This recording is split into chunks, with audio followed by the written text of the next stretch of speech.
If we're going to start with the Pledge of Allegiance, please. Pledge allegiance to the flag of the United States of America and to the republic for which it stands, one nation, under God, indivisible, with liberty and justice for all. All right, so how this is going to work is we have it's our final public forum. And what we're going to do, well, first I'd like to just say, I know it's Staff Appreciation Week, and I just want to thank our staff, especially with all that's going on. So spring is always a busy time, budget season, of course, a busy time, and for everything that our staff deals with and has to go through, in the springtime to finish out the year. Really appreciate it and appreciate all the work that they do. We have a great staff at RSU1, and that's partially why when we're doing this budget, it's so difficult because no one wants to eliminate anything, but the reality is we have to work on some things. So with that, what we're going to do is we've got one more public session, and what I'll do is ask people to come up. Please keep it under 3 minutes. Just let us know, your name, where you're from, and after that, I'm going to direct things to the board, and we're going to discuss the couple of scenarios we have on the table and try to get some consensus as to whether one of those will work for the board at this time, or whether people want more cuts, want to add stuff back in, whatever they want to do. So that's how we're going to do things, but I'm going to start with the public session, and I'm going to open it up. So if unless you had some comment. Okay. I'm just going to open it up, and if anyone would like to come up to the mic, feel free. Okay. And if not, that's fine too. All right. Then I'm going to, oh yeah, come on up. No, that's fine. Come on up. My name is Carolyn Bancroft. I live in Bath. I have a son at Fisher Mitchell. And I just have a question of clarification. First, I want to thank you all for doing the work you do. And I appreciate that you have recorded them. I haven't been able to attend in person, but I've listened to a few of the recordings, and I realize this is really difficult, what you all are navigating. So thank you. The question of clarification I have is just what happens if the budget doesn't pass? I'd just like to better understand if it's voted down at the end of this month or doesn't pass in June, what are we facing as a school district? And I hope that's something, maybe that's something I missed, but I would just love to better understand. No, we've talked about it a little bit, but no, we can clarify that. Patrick, do you want to say? Yeah, the district budget meeting on the 26th, people can vote up or down articles. And that's the budget when we leave there that night on the 26th. That's what goes to the voters on whatever it is in June. If a budget doesn't pass, then we have so much time to go back. We would have another district budget meeting, and we, meaning the district and the board, would have to estimate why it didn't pass and what amount we would come back with, and then go through the district budget meeting and another referendum vote over the summertime. Great, thank you. Anyone else want to come up to speak? Turn it towards me. I guess I don't really want to read part of what I wrote. I just want to know if people read it. Did everybody get it? Mm-hmm. Then I don't need to read it. No, we read we read it. Thank you. Thank you, Melissa. Okay, anyone else?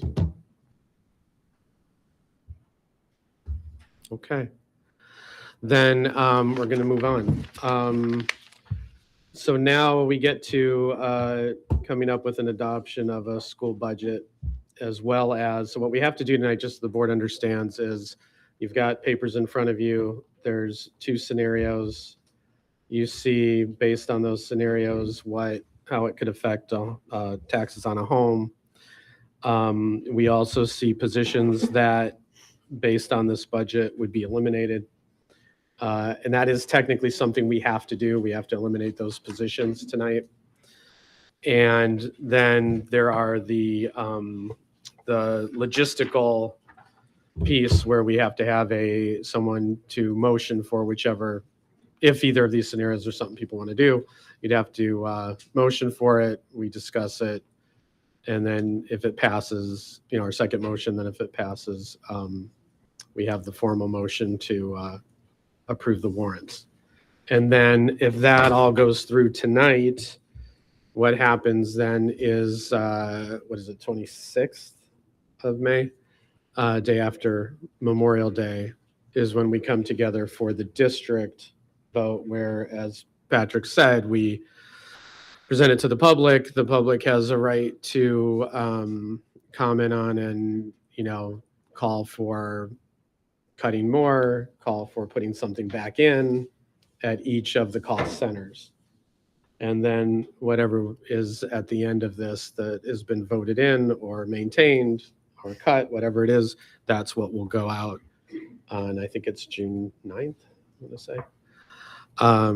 And as Patrick said, if that were to fail by any means, then we got a busy summer ahead of us, because we have to figure out what that looks like, what that means, and what kind of restructuring, cuts, moves we'd have to make in order for the community to pass the budget. So that's where we are. What I'd like to hear from the board is and you can use it as a jumping off point. You don't have to tell me, yeah, this is what I want or not want, but if like to hear from the board members how you're feeling about the two scenarios. If there's one that at this point you feel you could get behind, or if you have any questions about what you're seeing in front of you, positions eliminated, what the money is, or what you're calling for. Anybody? No comments? What?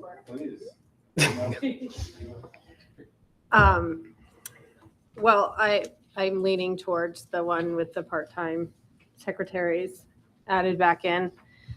But I was also wondering, sorry to do more work, but the interventionist position, I just didn't know what the cost would be to add, like, even if you did just add Tech 3 or add that back in. I'm just curious.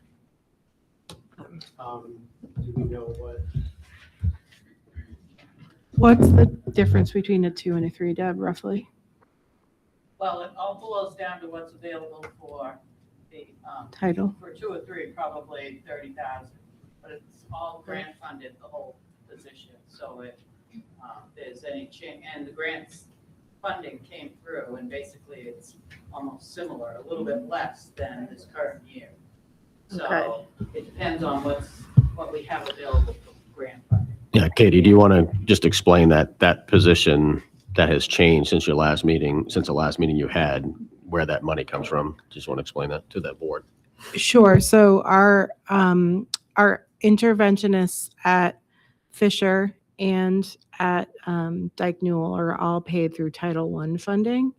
And so by reducing to a 2, but we can't always, because of that number having gone down by the feds, a portion of someone's salary has always come locally. And so essentially the reduction is a little confusing because it's people who are partially in Title I and partially local, but by changing it to a 2, it would all be in the Title II budget, so we get the full savings. If you wanted to change it from a 2 to a 3, we could see if, depending on how the other salaries pan out, it all could get covered by Title I, but we wouldn't know for a little while. But if it couldn't be covered in one, then it, like Deb just said, it's a $30,000 increase to do a 2 to a 3. And then obviously a teacher would be more than that. Is that an accurate explanation, Deb? Yeah, and it all depends on who the candidate is that's chosen, because, you could get an Ed Tech 3 who's a step 0 versus an Ed Tech 2 who's a step 14. So but bottom line is, that's the pot of money that we have to work with, is Title I funding.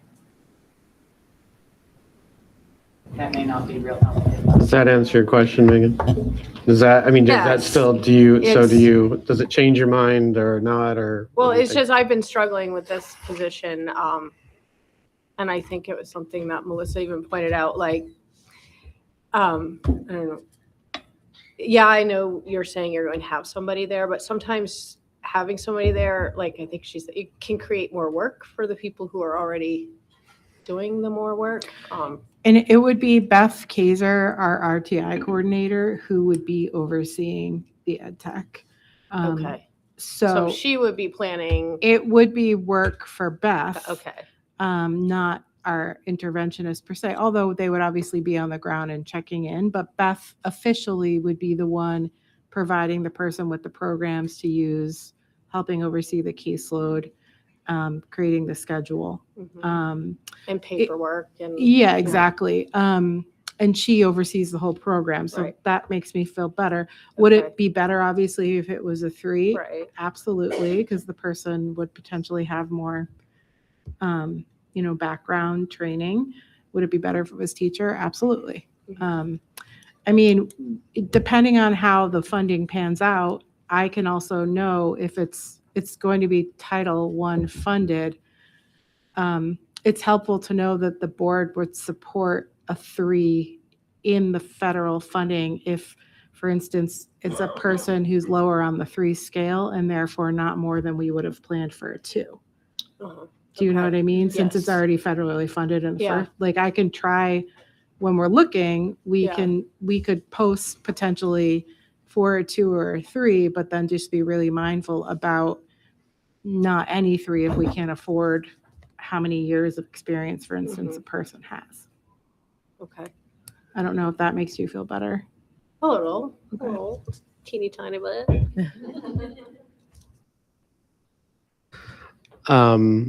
Anything else regarding the scenarios that Kurt, did you want to say something? You were going to say something before?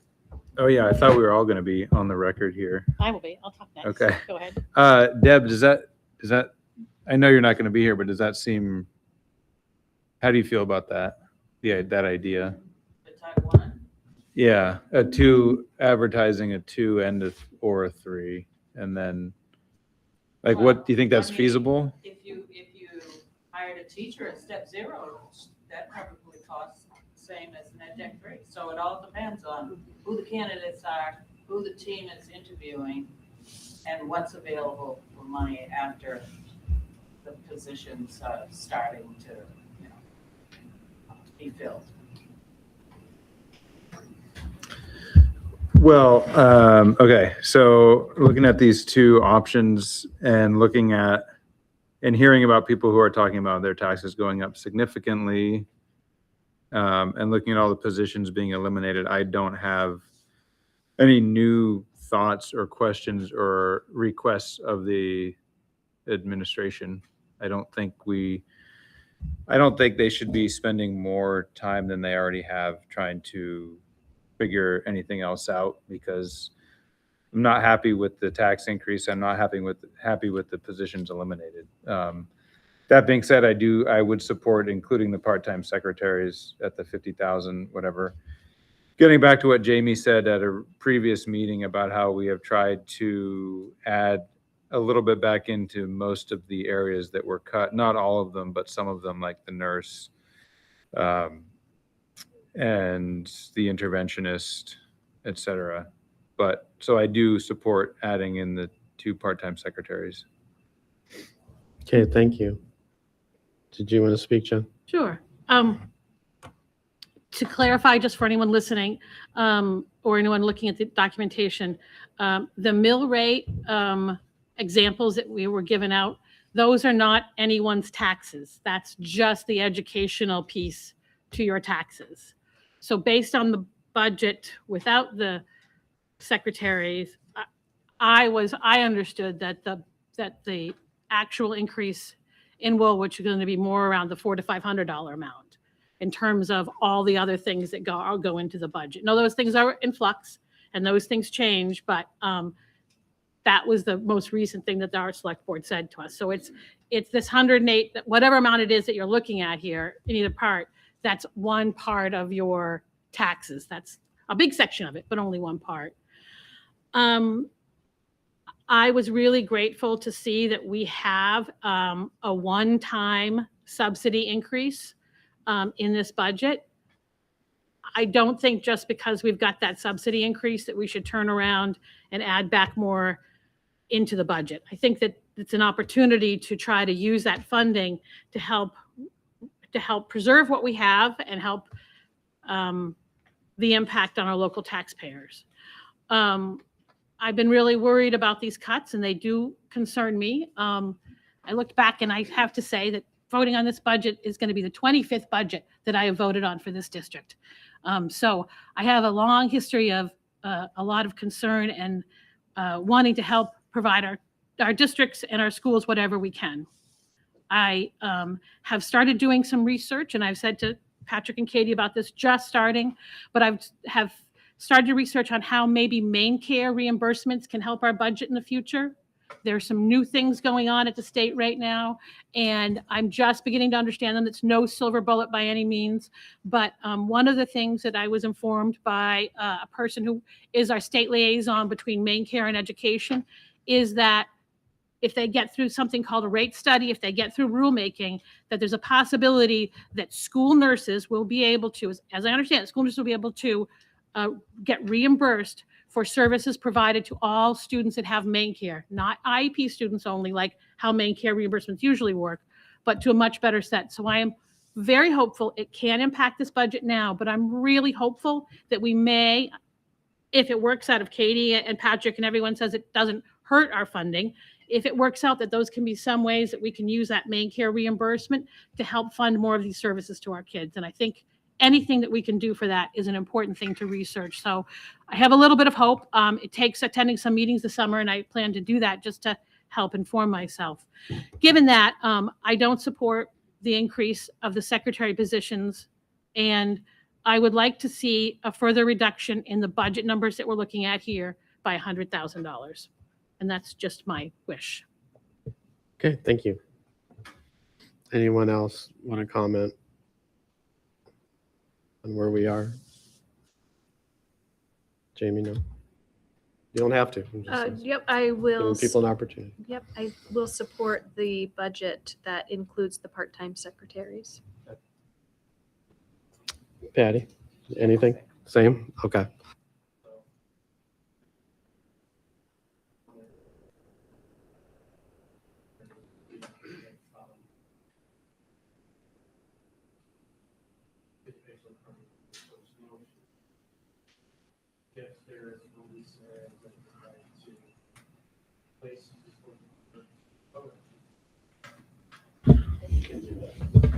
I motion that we. Is Point it- of order. Last year, you gave me, you were very kind in allowing me to make a motion that was different than these two options. You don't have to, but it gave me the opportunity to be on record by making a motion that would be the budget that I believed in. You don't have to do that. It's likely to fail, but it was really nice to be able to have my voice heard. So I can't, sure.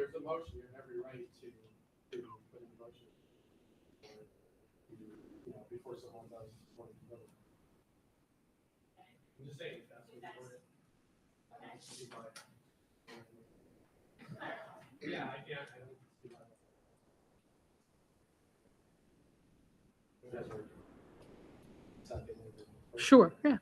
So may I make a motion then, please? I'd like to make a motion to reduce how do we refer to the budget in front of us? The budget in front of us that doesn't have the additional secretaries, I would like to make a motion to pass that budget with $100,000 less in the total.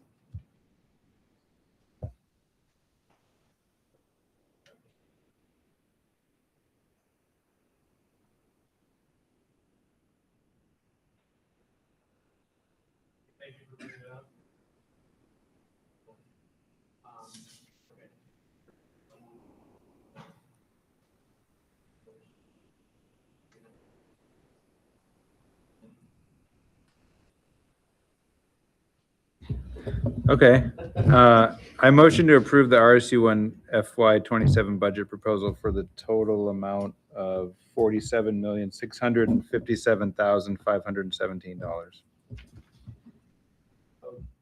Okay, thank you. And so then we would need a second motion to read that because this has to do with the elimination of positions too. So. Oh, a second for that? Okay. Oh, second motion. I see what you're saying. I'm getting confused. All right. So who will second? Megan. So Kurt and Megan. All right. Any further discussion regarding that budget scenario? Okay. All those in favor? Opposed? Okay. So that's 6-1, and the motion passes.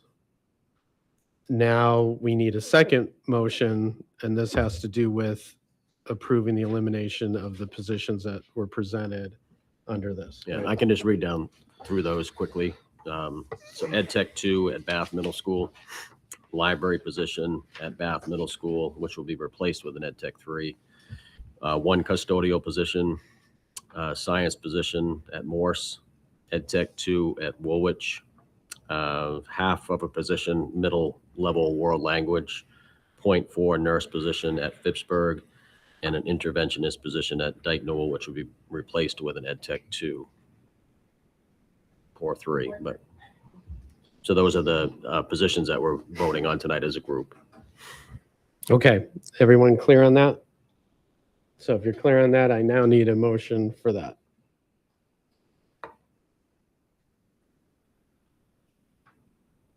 Okay. I make a motion to approve the elimination of the positions presented due to local conditions as part of the fiscal year 27 budget process. Okay. May I have a second?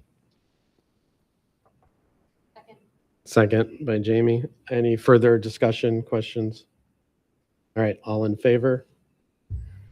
Okay. Looks like that's unanimous. Thank you. And then, so that was Megan and Jamie. Okay, and then the third motion, this is what, for the actual warrants? And I think, Jamie, you're going to read that? Okay, go ahead. I move that the vote entitled vote to call and approve the warrants for the budget meeting and the budget validation referendum and to authorize the notice of amounts adopted be approved in form presented to this meeting and that a copy of said vote be included with the minutes of this meeting. Vote to call and approve the warrants for the budget meeting and the budget validation referendum and to authorize the notice of amounts adopted. Voted that the warrant for the regional school unit number 1, the regional school unit budget meeting presented to the meeting be approved and that a regional school unit budget meeting be called for May 26, 2026 for the purpose of the 27 fiscal year. That the warrant and notice of election for the regional school unit budget ballot referendum presented to the meeting be approved and that a regional school unit budget validation referendum be called for June 9th, 2026 for the purpose of approving the budget adopted at the regional school unit budget meeting for the 2026-2027 fiscal year. And that the form of notice of amounts adopted at budget meeting presented to this meeting be approved, and that the superintendent of schools of the regional school unit be authorized and directed to complete said notice in accordance with the regional school unit budget meeting on May 26, 2026, and to cause copies of said notice as completed to be delivered to the municipal clerks of each municipality of the regional school unit for posting at the polling places for the June 9th, 2026 regional school unit budget validation referendum. Okay, thank you very much. You can breathe now. Well done. And you second. Okay. You have a question? Sure.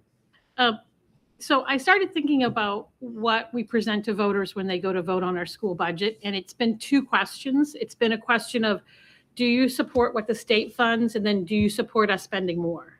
And I started thinking, like, if any other place that we vote on something, on articles in our, when we vote on the district vote or articles in our town meeting, it's never, do you want to spend more? It's actually, you present to voters, this is what money you're voting on. And so I'm kind of confused to why that vote, when you go to the polls, why it doesn't say, here's how much the state is exact with dollar amounts. Here's how much the state is providing for us. And here's how much more we're going to vote over and above that.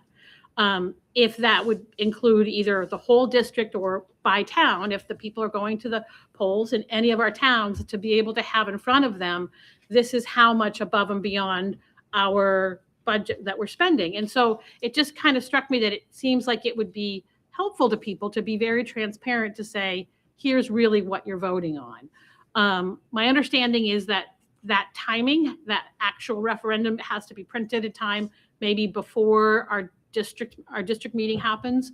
So I'm not sure it can be printed in time to be printed physically on the ballot.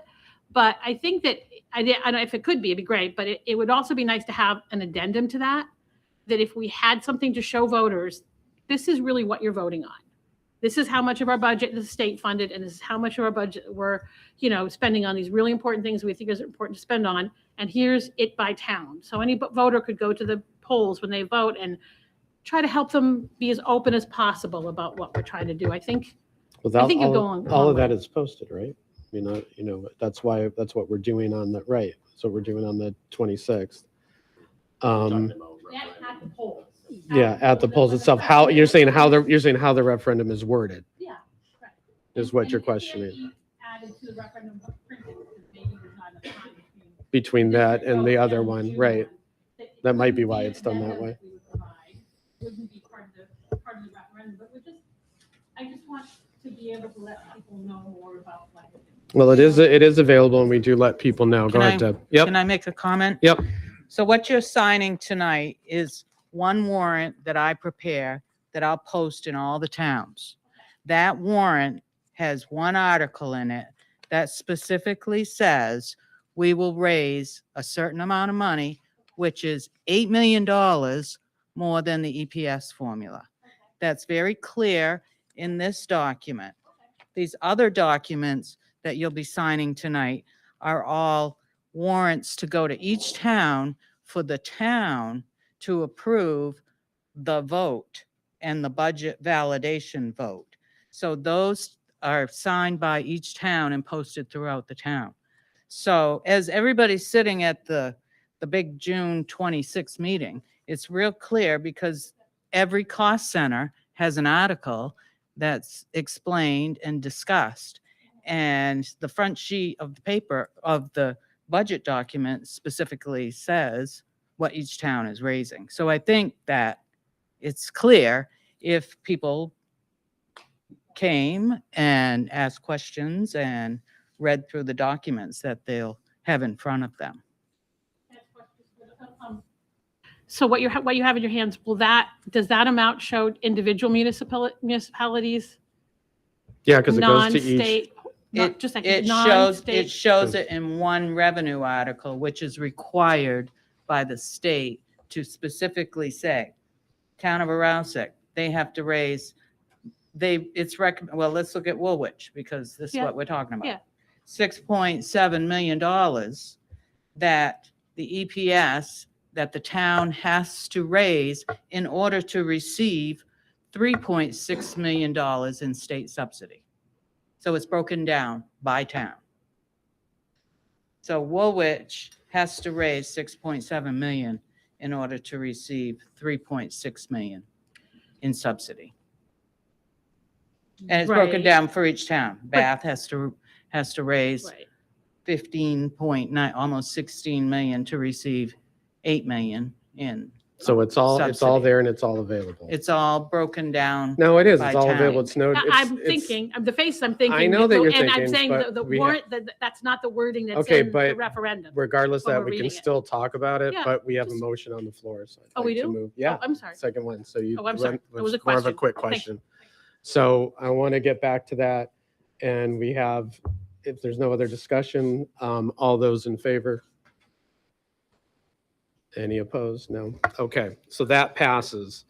So And I think that's the kind of question of how that kind of stuff is worded that you can ask, how legality, why it's done that way, but all the information is out there, and it's a lot of information, and it's posted, and it's no different than you go in, you see somebody's name. If you haven't done the research, you don't know what they stand for. It's not in there. And I understand you're saying, well, if it's a bond, it has this amount, that, yeah, because they know how much exactly what that's going to be. And there probably isn't time because we also vote. I don't know if we vote every time. I can't remember now. But we're also always voting about whether to have this next meeting that we're going to have in May. Because that's something that I always thought was convoluted and not understood very well as to what it is. But that's something that we have to vote on periodically anyway. It's like every couple of years, I think.